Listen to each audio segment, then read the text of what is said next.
Қайырлы күн баршаңызға достар. Сіздермен бүгін өте дәмді әрі жұмсақ болып шығатын пирогтың рецептімен бөлісетін боламын. Жасалу жолы өте оңай әрі қарапайым ғана заттардан тұратын ерекше пирог деп айта аламын достар. Менің каналыма тіркеліп алып, қоңыраушаны басып, лайк басып кетуді ұмытпаңыздар. Ең алдыменен бізге дәл осылай 3 дана жұмыртқамызды жарып салып алатын боламыз. Осы жұмыртқамыздың үстіне қантымызды салып, екеуін жақсылап араластырып алатын боламыз. Миксер болса, миксердің көмегіменен аппақ көбік болғанша араластырып алсаңыздар, тіпті керемет болып шығады. Бірақ та осылай арнайы араластыратын құрылғының көмегімен араластырсаңыздар да болады. Оның үстіне сұйық май құятын боламыз. Мен бәрінде қанша граммнан қосқандарымды описание бөліміне жазып кететін боламын. Сол жақтан қарай алатын боласыздар. Мінекей осылай аппақ қылып жаңағыдай араластырып аласыздар. Оның үстіне мен ванильный сахар салдым. Ванильный сахарымыз білесіздер, ерекше дәм береді пирогтарымызға. Осындай масса болған уақытта біз оның үстіне міндетті түрде жаңағы сүтімізді құйып аламыз. Жарты пилай сүт жеткілікті бұл жерде. Егер де құрамын көптеу жасаймын дейтін болсаңыздар, дәл осы құрамды көбейтіп жасай берсеңіздер болады.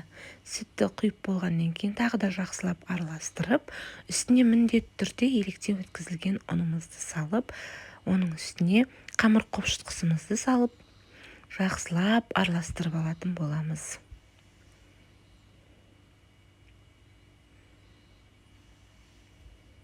Осы венчигіміздің көмегіменен жақсылап біркелкі масса болып арасына түйіршік қалмайтындай етіп жақсылап араластырыңыздар. Қамырларыңыз қатты сұйық болып кетпесін, осындай массада болу керек. Видеодағыдай көріп тұрғандарыңыздай. Енді осы дайын болған қамырларымызды формамызға құйып, жақсылап барлығында құйып алыңыздар. Біркелкі біртегіс етіп.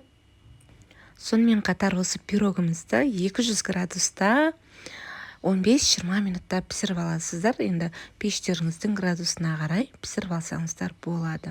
Мінекей қыздар, қараңыздар, өте керемет, жұмсақ болып шықты. Арасы таза піскен, көріп тұрғандарыңыздай. Осылай тексеріп алсаңыздар болады. Енді осының үстіне әсемдігі үшін мен сахарный пудрамды сеуіп алдым. Және де дәл осылай кесіп дастархандарыңызға ұсынсаңыздар, келген қонақтарыңыз да, балапандарыңыз да тамсанып отырып жейтін болады. Өте керемет дәмі. Бірінші рет жасасам да дәмі қатты ұнады.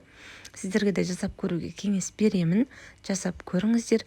Және де менің осы YouTube каналыма тіркеліп, және де осы Instagram парақшамның дамуына өз үлестеріңізді қосып, мұнда Instagram парақшамды қалдырып кеттім. Және де осы YouTube каналымның қазақша каналдардың дамуына өз үлестеріңізді қоса отырсаңыздар екен деймін. Тіркеліп алуды ұмытпаңыздар. Сонымен қатар осы пирогтарымызды кез келген жағдайда жасасаңыздар болады. Өзіңізге шайға, немесе қонақ келген уақытта жасауға кеңес беремін сіздерге. Жасап көріңіздер, дәл осы менің рецептіммен. Бірінші рет жасаған болсақ та қатты ұнады. Ал достар, өте керемет болып шықты деп айта аламын. Сіздермен осы мөлдірдің асханасы, тағы да осы менің каналыма тіркеліп кетіңіздер деп айта аламын. Барлықтарыңызға да рахмет. Назарларыңызға рахмет. Видеомды қолдап кетуді ұмытпаңыздар.